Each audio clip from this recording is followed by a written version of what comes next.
Hello students, in this video we are going to start the second chapter of your English literature. That is basically a poem named Daffodils. Poem का title क्या है? Daffodils है, ठीक है? Who has written it? This poem Daffodils is written by William Wordsworth. Wordsworth is a very long name but simple to pronounce, ठीक है? लंबा नाम है लेकिन प्रोनाउंस करने के लिए बहुत इजी है. विलियम वर्ड्सवर्थ, ठीक है? What do you mean by daffodils? Daffodils क्या होता है? Daffodils basically is a flower. एक फ्लावर, एक तरह का फ्लावर है जो कि आप पिक्चर में देख सकते हो. You can see in the picture how daffodils looks like. William Wordsworth ने इस फ्लावर को ही सब्जेक्ट बनाया है इस पोएम में. तो the whole poem is basically talking about this flower only, ठीक है? How William Wordsworth had used this flower is what we are going to see in the poem.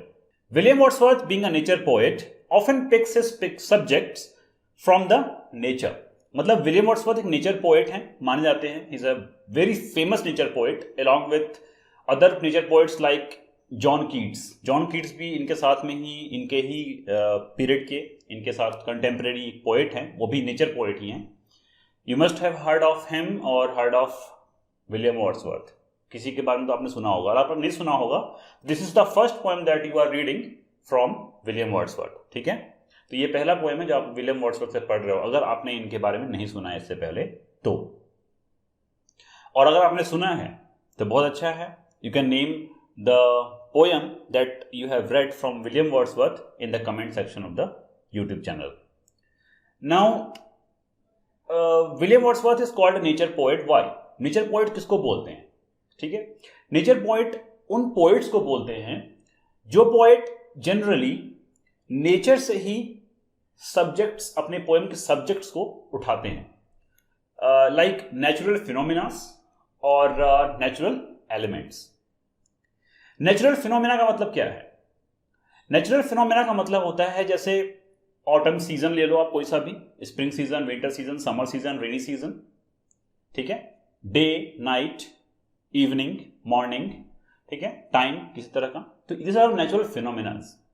तो नेचर पोएट होते हैं ना, वो या तो इन चीजों पे पोएम लिखते हैं या तो फिर किसी नेचुरल एलिमेंट पे लिखते हैं. नेचुरल एलिमेंट का मतलब होता है जैसे कि फूल, पौधे, पेड़, नदी, झरने, दैट इज स्प्रिंग, स्ट्रीम्स, ठीक है? तो ये सब हो गए natural elements. Here in this poem he has used a natural element. एक एलिमेंट को यूज किया है उन्होंने, एक फूल को, जिसका नाम है डैफोडिल्स, ठीक है? तो William Wordsworth he is here using natural element for his subject in the poem, ठीक है? अब यहाँ पे क्वेश्चन ये आता है कि why these poets uses natural elements और नेचुरल फिनोमेना. क्यों ऐसा करते हैं वो? उसका रीजन दो हो सकता है. एक तो जो नेचर पोएट्स होते हैं ना, they like admiring a thing और अ फिनोमेना विच नीडेड और नीड्स टू बी एडमायर्ड, ठीक है? किसी चीज की अगर तारीफ करनी बनती है तो वो तारीफ करने में चूकते नहीं है. They always express their feelings about the nature and natural phenomena और नेचुरल एलिमेंट्स. मतलब अपनी फीलिंग्स को बहुत ही इजीली एक्सप्रेस करते हैं. नेचर पोएट्स जो होते हैं ना, वो प्रैक्टिकल नहीं होते. They do not talk about what is happening actually, ठीक है? वो उस बारे में बात ही नहीं करते. वो बात करते हैं इमोशंस के बारे में, फीलिंग्स के बारे में, ठीक है? और उनको जनरली नेचर के साथ में जोड़ते हैं, नेचर के साथ में कोलैबोरेट कर देते हैं, ठीक है? वो किसी भी एलिमेंट को उठाएंगे और उसके साथ में नेचर को कोलैबोरेट कर देंगे. We will see how William Wordsworth has attached his feeling with this flower. इस पोएम में हम देखेंगे कि विलियम वर्ड्सवर्थ ने कैसे अपनी फीलिंग्स को, अपने इमोशंस को इस फ्लावर से जोड़ दिया है, ठीक है? तो जो नेचर पोएट होते हैं ना, वो हमेशा नेचुरल फिनोमिनास और नेचुरल एलिमेंट्स को यूज करते हैं अपने फीलिंग्स को एक्सप्रेस करने के लिए, अपने इमोशंस को एक्सप्रेस करने के लिए. और कई बार वो उन चीजों का तारीफ या फिर उसके बारे में कोई अच्छी बातें कर रहे होते हैं, ठीक है? तो तो इसके थ्रू वो करना क्या चाहते हैं, वो नेचर के बारे में बात करना चाहते हैं, नेचर की इंपॉर्टेंस को सामने लाना चाहते हैं, उजागर करना चाहते हैं, ठीक है। तो इसमें भी विलियम वर्ड्सवर्थ वही कर रहे हैं। तो नेचर पोएट को रोमांटिक पोएट भी कहते हैं because they express their feeling about the other thing, ठीक है। इसलिए नेचर पोएट को रोमांटिक पोएट भी कहा जाता है। This you have to remember. अगर कोई से बोले कि विलियम वर्ड्सवर्थ रोमांटिक पोएट हैं या नहीं, तो आप लोग बोलोगे yes he is a romantic poet, because वो नेचर के बारे में बात करते हैं। तो सारे नेचर पोएट जो हैं वो रोमांटिक पोएट भी हैं, ठीक है, ध्यान रखना। Then in this poem he is trying to find his peace of mind in this beautiful flower called daffodils. तो इस पोएम में बेसिकली क्या चाह रहे हैं, वो इस सब्जेक्ट को यूज कर रहे हैं just to find a peace of mind. Like William Wordsworth in this poem is roaming here and there and he is trying to find a peace of mind. वो एक peace of mind ढूंढ रहे हैं, ठीक है, मतलब मन की शांति ढूंढ रहे हैं कहीं ना कहीं वो। लेकिन वो शांति उनको कहाँ मिलती है, इस फ्लावर में मिलती है, ठीक है। And how we will see in the poem. तो we should get to the poem, ठीक है। This is the first stanza. I wandered lonely as a cloud that floats on high over vales and hills, when all at once I saw a crowd, a host of golden daffodils, beside the lake, beneath the trees, fluttering and dancing in the breeze. So this is the stanza.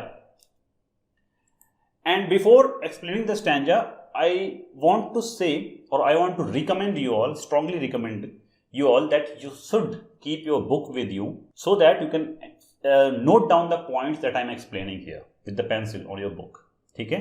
तो जो lines हैं उसके आसपास अपनी जो book है उसके ऊपर पेंसिल से अपनी जो मीनिंग्स हैं, जो अंडरस्टैंड, जो मैंने समझाया उसको आप लोगों को लिखना है, ठीक है। और कुछ नोट्स मैंने बगल में दिए हैं, उनको भी आपको अपने कॉपी में या बुक में लिखना है to for the future reference, obviously, है ना। बाद में अगर आप पढ़ोगे तो आपको याद रहना चाहिए वो चीज़, तो इसलिए आपको लिख लेना चाहिए। First of all we should talk about the structure of the stanza और द पोएम। तो स्ट्रक्चर की अगर बात करें इस पोएम में, तो this poem consists of 4 stanzas. इस पोएम में 4 स्टैंजास हैं बेसिकली, ठीक है, और चारों के चारों स्टैंजास में 6 लाइन्स हैं, ठीक है। मतलब कि जो पोएम का जो स्ट्रक्चर है वो बहुत ही यूनिफॉर्म है। 4 आपको स्टैंजास मिलेंगे इसमें, और चारों ही स्टैंजा बहुत ही एक तरीके के हैं अगर स्ट्रक्चर पार्ट ऑफ व्यू को हम देखें तो, ठीक है। तो स्ट्रक्चर की पार्ट अगर बात करें तो structure consist of 6 lines and all the 4 stanzas are in the same rhyming pattern. मतलब फर्स्ट स्टैंजा में जो मैं राइमिंग पैटर्न की बात करूंगा वही राइमिंग पैटर्न सब पे अप्लाई होता है, मैं बार बार रिपीट नहीं करूंगा, ओके। तो इसलिए आपको ध्यान से सुनना है कि जो राइमिंग पैटर्न और स्ट्रक्चर जो है पोएम का हर स्टैंजा का सेम है, तो हम लोग उसके बारे में बार बार बात नहीं करेंगे। तो I wandered lonely as a cloud, A, ठीक है। तो cloud is rhyming with crowd.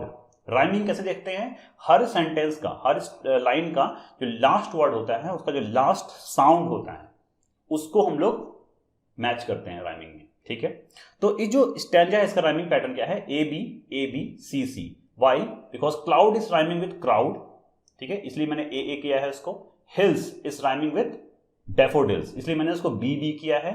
और trees is rhyming with breeze, that is C किया है। तो इस जो लाइन का जो राइमिंग पैटर्न बनता है वो ए बी सी बनता है। तो आपको यही याद रखना है, क्योंकि ये जो राइमिंग पैटर्न है ये चारों ही स्टैंजाज में सेम है, किसी में भी डिफरेंट नहीं है, ठीक है। So this structure I will not repeat again and again. Now coming to the meaning of the stanza. अब मीनिंग देखते हैं। I wandered lonely as a cloud, ठीक है। यहाँ पे आई जो है वो हम लोग अज्यूम कर सकते हैं कि वो पोएट ही हैं, poet himself is I here, ठीक है। तो I wandered lonely as a cloud, मैं इधर उधर घूम रहा हूं किसकी तरह, एक क्लाउड की तरह। That floats on high over vales and hills, ठीक है।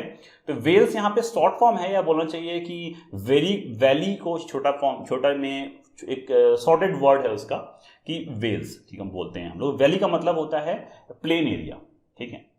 और हिल्स जो होते हैं वो एलिवेटेड लैंड होते हैं, मतलब जो लैंड थोड़े से प्लेन एरिया से ऊपर चले गए हैं उसको हम लोग हिल्स बोलते हैं। सो वो बोल रहे हैं कि जिस तरह से एक क्लाउड जो है इधर उधर घूमता रहता है प्लेन एरिया और हिल्स के ऊपर में, ठीक है, उसी तरीके से वो भी इधर उधर घूम रहे हैं। वाई? जैसे कि मैंने बताया था इंट्रोडक्शन पार्ट में ही मैंने बोल दिया था कि he is trying to find the peace of mind, और वो इधर उधर घूम रहे हैं. All at once I saw a crowd, तो अचानक से मैं सडनली आई सॉ क्राउड, मैंने क्राउड देखा. ठीक है, क्राउड मतलब क्या होता है? भीड़ देखा मैंने. A host of golden daffodils, जो क्राउड है वो किसका है? डैफोडिल्स का पूरा क्राउड है, मतलब कि फूलों का पूरा भंडार है वहां पे, उस लैंड पे. एक प्लेन एरिया है जैसा फील्ड, और उस फील्ड पे पूरा डैफोडिल्स जो है वो उगा हुआ है. ठीक है, और they are hosting. Host means क्या होता है? जैसे कि जब आप कहीं जाते हो, then the person who has invited you, जिसके यहाँ आप जा रहे हो, जो आपको इन्वाइट करता है ना, उसी को हम होस्ट कहते हैं. तो यहाँ पे वो डैफोडिल्स को होस्ट कर रहे हैं. That he is saying that he seems that daffodils जो है वो, daffodils is inviting him towards itself. ठीक है, वो अपनी तरफ उनको आकर्षित कर रहा है, उनको बुला रहा है. तो इसलिए वो बोल रहे हैं a host of golden daffodils. ठीक है, beside the lake beneath the trees fluttering and dancing in the breeze. तो जो डैफोडिल्स के जो पूरे झुंड हैं, जो वहां पे क्राउड हैं, ठीक है, वो क्या कर रहे हैं? वो लेक के किनारे में हैं. ठीक है, और वो ट्रीज के नीचे हैं.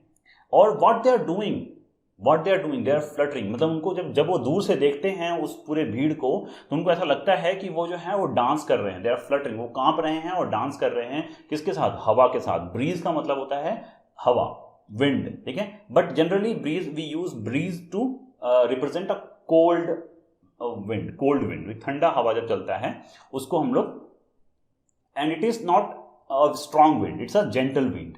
ठीक है, उसको हम लोग ब्रीज कहते हैं. तो यहाँ पे एक ब्रीज चल रहा है, ठंडा हवा चल रहा है बहुत ही जेंटली, और उस ब्रीज के साथ में वो क्या कर रहे हैं? डांस कर रहे हैं. The daffodils are dancing. ठीक है, तो यहाँ पे somewhere we can understand that somewhere William Wordsworth has got his peace of mind, है ना. he has got the place where he can find his peace of mind. उनको एक place मिल गया है जहाँ पे उनको वो पीस ऑफ माइंड मिल जाएगा. ठीक है, so we are now going to the second thing that we should understand in this stanza, that is the figure of speech. Figure of speech क्या होता है? Figure of speech is nothing but a tool. Figure of speech कुछ नहीं, बस एक tool है जो poets generally use करते हैं to express their feeling in a exceptional way. ठीक है, और to express their feeling in a indirect way. ठीक है, डायरेक्टली ना बोल के वो इनडायरेक्टली अपनी फीलिंग्स को एक्सप्रेस करते हैं, और इसके लिए पोएट जनरली इस तरह के टूल्स यूज करते हैं. ठीक है, इसको हम लोग फिगर ऑफ स्पीच कहते हैं. तो उसमें बहुत सारे फिगर ऑफ स्पीच होते हैं. इस पोएम में जो फिगर ऑफ स्पीच यूज किया गया है वो इस स्टैंजा के अंदर में वो है सिमिली एंड पर्सोनिफिकेशन. ठीक है, तो सिमिली क्या होता है? सिमिली का मतलब होता है कंपैरिजन करना. ठीक है, एक चीज का दूसरे चीज के साथ में विद द वर्ड एज और लाइक. ठीक है, जैसे कि फर्स्ट लाइन में पोएट ने खुद को कंपेयर किया है क्लाउड से विद द वर्ड एज, है ना. तो यहां पे एक सिमिली हुआ because he has made a comparison of himself with the cloud.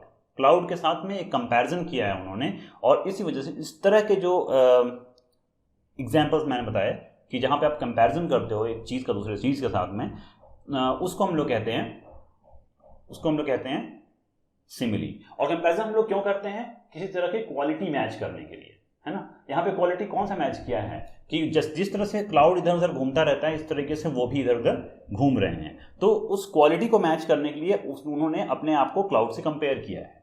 तो इस तरह के जो फिगर ऑफ स्पीच होते हैं उसको हम लोग सिमिली कहते हैं. पर्सोनिफिकेशन क्या होता है? पर्सोनिफिकेशन मतलब किसी एक नॉन लिविंग थिंग मतलब जिसमें कोई जान नहीं है, उसमें कोई लाइफ नहीं है. ठीक है, लाइफलेस थिंग को हम लोग लाइफ डाल देते हैं उसके अंदर. ठीक है, तो ऐसी कोई लाइफलेस चीज, कोई भी लाइफलेस चीज है, उसमें हम लोग कोई ऐसी फैक्टर्स उसमें हम दिखाएंगे जिससे पता चलेगा कि वो चीज जो है वो लिविंग है. लाइक यहाँ पे पोएट ने बोला है कि डैफोडिल्स जो हैं वो डांस कर रहे हैं. तो कोई नॉन लिविंग थिंग डांस कर सकता है क्या? No, non living thing can not dance, है ना. तो इसीलिए यहाँ पे डैफोडिल्स जो है उसकी एक क्वालिटी पोएट ने ऐसी बताई है जो कि सिर्फ लिविंग थिंग्स कर सकते हैं.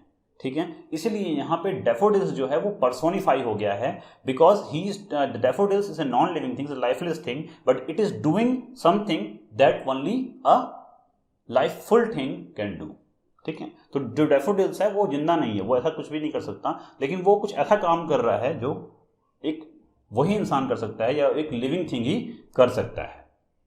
तो यहाँ पे डेफोडिल्स को पर्सोनिफाई किया गया है। पर्सोनिफाई मतलब एक पर्सन की तरह दिखाना, इसलिए इसको पर्सोनिफिकेशन बोलते हैं। ठीक है, तो this two figure of speech that you have to remember, ये दो फिगर ऑफ स्पीच आपको रिमेंबर याद रखना पड़ेगा। ठीक है, एक डेफोडिल्स को पर्सोनिफाई किया गया है यहाँ पे, और उन्होंने खुद को कंपेयर किया है क्लाउड से। कंपेरिजन को बोलते हैं simile. Now second stanza, continuous as a stars that shines and twinkle on the Milky Way, they stretched in never-ending line along the margin of a bay. 10,000 saw I at a glance, tossing their heads in sprightly dance. ठीक है, तो यहां पे भी you can see the structure, it is same. We will straight go to the meaning. तो continuous as stars that shine मतलब जैसे उन्होंने जब देखा कि फील्ड में बहुत सारे डेफोडिल्स हैं तो उसको वो कंपेयर कर रहे हैं फिर से। यहाँ पे भी देखो सिमिली यूज हुआ है, इफ यू कैन सी। ठीक है, तो यहाँ पे किसको कंपेरिजन किया जा रहा है? डेफोडिल्स को कंपेयर कर रहे हैं स्टार्स से। जैसे हम जब एक खुला आसमान जब रहता है ना रात की टाइम पे, तो यू कैन सी जैसे कि स्टार्स जब दिखते हैं लाइन से, है ना, तो there are clusters of stars there. ठीक है, बहुत सारे स्टार्स होते हैं, एक के बाद एक के बाद एक। ठीक उसी तरह से वो कंपेयर कर रहे हैं कि यहाँ पे जब डेफोडिल्स जो देख रहे हैं वो भी स्टार्स की तरह एकदम शाइन कर रहे हैं, दे आर शाइनिंग, स्टार्स की तरह शाइन कर रहे हैं और स्टार्स की तरह ही झुंड में है वो। ठीक है, and twinkle on the milky way. Milky way हम जानते हैं कि मिल्की वे जो है वो हमारी गैलेक्सी है। ठीक है, जिसको हम आकाश में देखते हैं। Solar system is the part of the milky way. Milky way हमारा गैलेक्सी है। ठीक है, तो इसको अपने ज्योग्राफी में पढ़ा होगा, तो मुझे ज़्यादा समझाने की जरूरत नहीं है। ठीक है, तो he is just comparing it with the milky way. वो बोलते हैं कि जो यहाँ पे जो डेफोडिल्स वो देख रहे हैं वो ट्विंकल कर रहे हैं जस्ट लाइक द स्टार्स। तो यहाँ पे भी देखो कंपैरिजन हो रहा है किसका? डेफोडिल्स का स्टार्स के साथ में। सिमिली है ये भी। ठीक है, तो they are twinkling on the milky way. ऐसा लग रहा है कि वो मिल्की वे में आ गए हैं। They are he is comparing this the field of daffodils with the universe. ठीक है, यूनिवर्स के साथ कंपेयर कर दिया उन्होंने। ठीक है, तो पोएट का जो होता है ना, कोई लिमिट नहीं होता। Poet never limits his thought, अपनी सोच को कभी भी लिमिट नहीं करता। He extends his thought from the one way to the other. ठीक है, तो ये एक बहुत ही अलग बात होती है। This is why they are called poets. ठीक है, they stretched in never ending lines along the margin of a bay. ठीक है, तो वो कभी उनको जब देख के लगता है कि वो जो है वो एक ऐसे लिमिट तक फैले हुए हैं जहां पे उसका एंड, उसका अंत नहीं दिख रहा है कि वो कहां तक फैले हुए हैं। ठीक है, they are stretched in a never ending lines, मतलब वो बहुत ही दूर तक फैले हुए हैं। He can not see the end where they are not to be seen. ठीक है, जहां पे वो दिखाई नहीं दे रहे, तो वो समझ में नहीं आ रहा उनको। ऐसा लग रहा है कि वो एंडलेसली क्या है, उगे हुए हैं वो flowers. Along the margin of a bay. Bay का मतलब क्या होता है? एक बॉडी ऑफ वाटर जो कि तीन साइड से लैंड से घिरा हुआ हो। ठीक है, तो उसी तरीके से वो बोल रहे हैं कि ये जो देख रहे हैं वो डेफोडिल्स के जो झुंड है उसको जो देख रहे हैं, उसको ऐसा लग रहा है कि वो बे की तरह है। मतलब तीन तरफ से लैंड है, लेकिन उसका जो एक तरफ का जो एंड है वो समझ में नहीं आ रहा कहाँ जा रहा है। ठीक है, तो उसको हम लोग बे कहते हैं। बे का मतलब होता है बेसिकली कि एक वाटर बॉडी, ठीक है, जो एक तरफ से एंडलेस हो, मतलब समुद्र का किनारा जो कि तीन तरफ से लैंड के साथ घिरा हुआ है। You can take the example of bay of Bengal. अगर आप इंडिया का मैप देखते हो तो बे ऑफ बंगाल जब देखते हो आप कि जो समुद्र है वो तीन तरफ से घिरा हुआ है अर्थ से, लैंड से। तो उस तरह के जो रीजन होते हैं उसको हम बे कहते हैं। ठीक बे की तरह ही यहाँ पे वो बोलते हैं कि एक तरफ से वो एंडलेस है, उसको समझ में नहीं आ रहा कि खत्म कहाँ पे हो रहा है, लेकिन three lands, it is covered with the three lands. ठीक है, तो so he is comparing it, the crowd of daffodils to the bay. बे से कंपेयर कर रहे हैं उसकी मार्जिन को, उसकी बाउंड्रीज को। ठीक है, I hope you must have understood it. 10,000 saw I at a glance, मतलब 10,000 saw I at a glance, मतलब कि वो बोल रहे हैं कि एक बार में जब मैं देखता हूं तो मुझे लगता है कि यहाँ पे करीब 10,000 10,000 के आसपास डेफोडिल्स होंगे।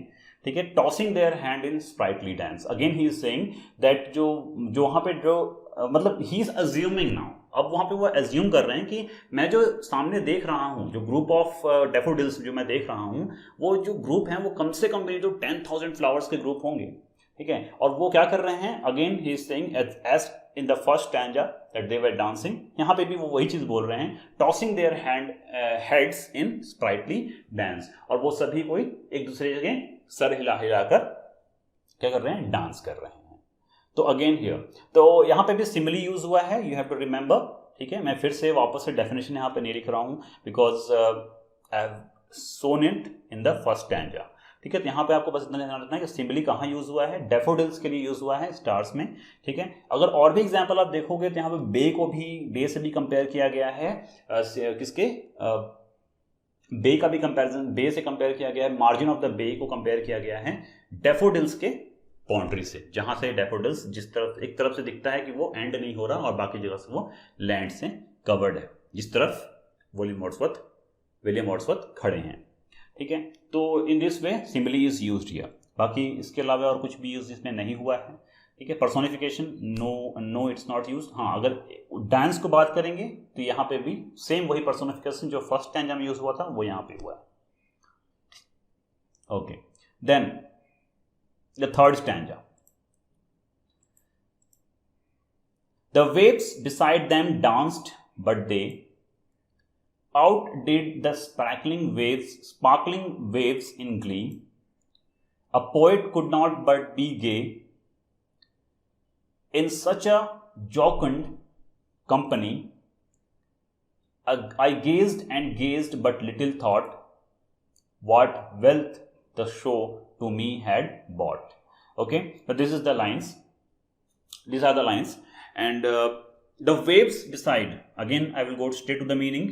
The waves beside them danced, but they outdid the sparkling waves in glee. ठीक है, तो वेव्स जो उसके आसपास में हैं वो उनको डांस करने पे मजबूर कर रहे हैं, beside them danced, ठीक है, but they outdid the sparkling waves in glee, ठीक है।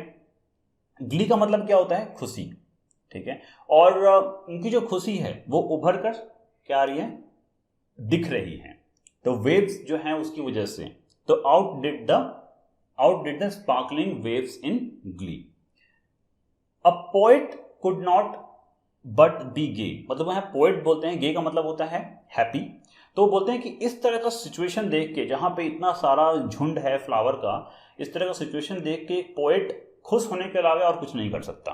तो he is comparing himself with the other poets, ठीक है, जो अदर पोएट्स हैं उनको बोल रहे हैं वो कि दैट एक इस तरह के सिचुएशन में जहां पे मैं खड़ा हूं अभी, इस सिचुएशन में एक पोएट खुश होने के अलावा और कुछ नहीं कर सकता। He could not but be gay in such a jocund company, मतलब इस तरह की कंपनी में, इस तरह के बहुत सारे फ्लावर्स की कंपनी में एक पोएट खुश होने के अलावा और कुछ नहीं कर सकता।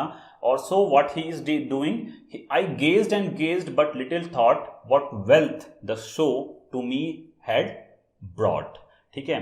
तो वो उसको घूरे जा रहे हैं, गेज का मतलब होता है क्या, किसी चीज को लगातार देखना, ठीक है, उसे नजर ना हटाना, तो he is gazing at the crowd of the daffodils, ठीक है। तो I gazed and gazed but little thought what wealth the show to me had brought, मतलब वो सोच रहे हैं साथ ही साथ कि इसने जो खुशी मेरे ऊपर लाई है उसकी क्या कीमत है, उसकी कोई कीमत नहीं है, इसने जो वेल्थ का मतलब क्या होता है, वेल्थ का मतलब संपत्ति, तो he is treating this happiness as a wealth. अब इस जो खुशी उनको मिली है यहाँ पे खड़े होकर इन फ्लावर्स के साथ में, ठीक है, वो खुशी को वो कंपेयर नहीं कर पा रहे हैं किसी भी वेल्दी चीजों से, जैसे कि जिसको हम पैसे से खरीद सकते हैं, ठीक है, ही इज कंपेयरिंग विद दैट। तो वो बोल रहे हैं कि ये जो वेल्थ मेरे लिए, मेरे लाइफ में जो मेरी संपत्ति मेरे को मिली है, ये मैं किसी से कंपेयर नहीं कर सकता। What wealth that show to me had brought, जो ये जो है वो कितना कीमती है मेरे लिए, व्हाट ही वांट्स टू से हियर इज, ठीक है। जॉकंड का मतलब होता है जोवियल और हाई स्पिरिट और लाइट हार्टेड, ठीक है। जॉकंड मतलब कि जो आपको खुश कर दे, जो हर समय खुश रहता है, हर समय लाइट हार्टेड रहता है, ठीक है, मतलब हर समय लाइट बातें करता है, दुखी नहीं रहता, उसको हम जॉकंड कहते हैं, ठीक है। तो यहाँ पे जो फ्लावर्स हैं उनको poet is saying that they are jocund, मतलब कि they are giving me happiness and they are happy its themselves too, ठीक है। तो वो खुद भी बहुत ही खुश हैं और इसलिए वो खुशी मुझे दे रहे हैं, तो वेव्स जो है यहाँ पे पर्सोनिफाई किया गया है वेव्स को कैसे, जैसे मैंने बताया था पर्सोनिफाई मतलब क्या होता है कि एक नॉन लिविंग थिंग को लिविंग लाइक कैरेक्टर दे देना। तो यहाँ पे वेव्स जो है वो खुश हो रहे हैं, they are being happy, they are joyful, है ना। तो एक नॉन लिविंग थिंग कभी खुश हो सकता है क्या? नहीं हो सकता। वो खुश भी नहीं हो सकता, दुख भी नहीं हो सकता, दुखी भी नहीं हो सकता। तो वेव्स जो है वहाँ पे खुश हो रहे हैं, इसलिए वो पर्सोनिफाई हो गए हैं यहाँ पे। रिपीटेशन यूज हुआ है यहाँ पे कैसे? Repetition is used in the last second line मतलब आई गेज्ड एंड गेज्ड, यहाँ पे गेज्ड 2 बार यूज हुआ है repetition just to emphasize. Repetition क्यों यूज करते हैं? ये भी एक फिगर ऑफ स्पीच है। रेपिटेशन यूज करते हैं पोएट्स जब उनको किसी चीज को एम्फेसाइज करना होता है, उस पर जोर देना होता है, तब पोएट ऐसे यूज करते हैं। तो here he has emphasised gazed and gazed, मतलब वो लगातार देखे जा रहे हैं, तो उसको उस पर वो स्ट्रेस देना चाहते हैं इस चीज पे ऊपर, ठीक है, कि how much he is mesmerised with this view, जो सामने उनके आंख के सामने में है, वो कितने मेस्मराइज्ड हो गए हैं उस चीज को देख के, ठीक है। तो इसी चीज को समझाने के लिए वो गेज को 2 बार यूज किए, तो यहाँ पर रेपिटेशन यूज हो रहा है, ठीक है। Now we'll proceed to the last and the 4th stanza. For oft when on my couch I lie, in vacant or in pensive mood, there flash upon the inward eye, this is the bliss of solitude, and then my heart with pleasure feels and dance with the daffodils. So this is the last stanza with the 6th line with the same rhyming pattern, ठीक है। और oft का मतलब होता है often, generally, ठीक है। और for oft when on my couch I lie, मतलब कि जब कभी भी मैं खाली होता हूँ और मैं अपने काउच पे जब मैं लेटता हूँ, मैं बैठता हूँ, तो और उस समय मैं वेकेंट होता हूँ, वेकेंट मतलब खाली होना obviously, and in pensive mood, उस समय मैं मेलनकॉलिक थिंकिंग मतलब होता है कि एक सैडनेस वाली फीलिंग में होना, एक ऐसे थॉट में होना जहां पे आप you are not happy, you are thinking something about sadness, ठीक है। तो इस तरह के जो मूड में होना मतलब पेंसिव मूड। तो you are lying on your couch and you are vacant, ठीक है, आप खाली हो और आप सिर्फ और सिर्फ किसी सैड मोमेंट के बारे में सोच रहे हो, तो दैट इज पेंसिव मूड, ठीक है। They flash upon that inward eye which is the bliss of solitude, और वो सभी कुछ जो हैं वो कहीं गायब हो जाते हैं जब आप इस व्यू को देखते हो, जो वो व्यू देख रहे हैं, ठीक है, विच is the bliss of solitude, और वो जो है वो अकेलेपन का एक क्या है, हैप्पीनेस है। ब्लिस का मतलब होता है परफेक्ट हैप्पीनेस, उससे ज़्यादा खुश तो आप हो ही नहीं सकते।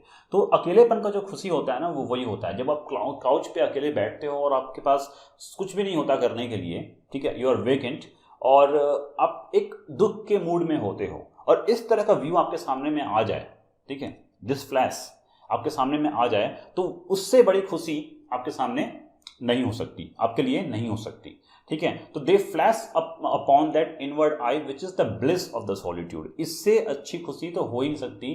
सॉलिट्यूड का मतलब होता है अकेलापन, ठीक है। And then my heart with pleasure fills, और उस समय जो मेरा हार्ट है, मेरे जो दिल है, वो पूरी तरह से खुशी से भर जाता है, ठीक है, जब मैं इस इमोशन को देखता हूँ, स्पेशली तब जब मैं अकेला होता हूँ और दुखी होता हूँ, और उस समय अगर ये व्यू मेरे सामने में आ जाए, तो अकेलेपन का जो खुशी होता है ना, वो की जो एक्चुअल वैल्यू होती है वो आपको पता चलता है, ठीक है।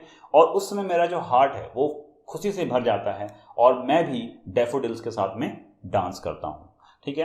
तो basically this is the way that William Wordsworth is expressing his feeling of solitude. अपने अकेलेपन को वो किस तरीके से, अकेलेपन में वो दुखी हैं और किस तरीके से उस दुख को वो ख़त्म करते हैं और अपने माइंड को क्या करते हैं, शांत करते हैं, खुश करते हैं, कैसे, इस डैफोडिल्स के थ्रू। मतलब he is receiving a message, जो एक नॉन लिविंग थिंग है जो उनके सामने में है, उससे एक मैसेज रिसीव कर रहे हैं वो, कि that why you are sad, you have to be happy, you should be happy, ठीक है। There is no need to be in solitude and sad and thinking all over again and again what the sad moment that you had once, ठीक है। एक बार आपने कभी कोई दुख वाला इमोशंस या कोई मोमेंट आपके साथ हुआ होगा, उस चीज़ को लेकर बैठे रहने से कोई मतलब नहीं है। You should always go wander and search for something that inspires you to be happy. ठीक है, तो यही पोएट यहाँ पे कहना चाहते हैं बेसिकली कि आपको दुखी नहीं रहना चाहिए, दुखी बैठे नहीं रहना चाहिए। You should always go outside and search for something and always you will get. जब आप कुछ खोजोगे तो you will get something that inspires you to be happy, तो आपको इंस्पायर करेगा खुश होने के लिए। ठीक है, तो there is always a reason to be sad and there is always a reason to be happy. ठीक है, एक रीजन होता है दुखी होने के लिए, एक रीजन होता है हैप्पी होने के लिए। ये आपका चॉइस है कि what you are going to pick. ठीक है, आप कौन सा उसमें से लेना चाहते हो। आपको दुखी रहना है तो इट्स योर चॉइस, आपको खुश रहना है इट्स योर चॉइस। तो this is what the poet is trying to tell in this poem. Okay, and nature is always filled with these all happiness. ठीक है, बस हमको वो मैसेज रिसीव करना पड़ता है। The poet has used personal tone through out the poem, मतलब पूरे पोएम में वो पर्सनल टोन यूज कर रहे हैं। पर्सनल टोन का भी एक स्ट्रक्चर होता है पोएम का। पर्सनल टोन का मतलब होता है कि poet is not talking about something else, he is basically talking about his own feeling और इमोशंस। ठीक है, तो जब पर्सनल टोन मतलब ऑटोबायोग्राफिकल, बिकॉज पोएट ने कहीं भी he has not talked about daffodils, है ना, third as a third person. He has talked about daffodils for himself. He says that any poet like him would like the company of such a happy and colorful part of nature। तो वो बाकी सारे poets को भी बोलते हैं कि बाकी जितने भी पोएट्स हैं, ठीक है, वो सभी पोएट्स इस तरह की कंपनी, जिस तरह की कंपनी वो फील कर रहे हैं, जिस तरह की कंपनी में वो खड़े हैं और वो हैप्पी फील कर रहे हैं, कोई भी पोएट होगा तो वो उस कंपनी में हैप्पी ही फील करेगा। ठीक है, in this colourful part of nature. And we have learned personification, simile and repetition in this chapter as a figure of speech, so you should make a note of this also. Okay, then in this way this chapter completes. Okay, bye.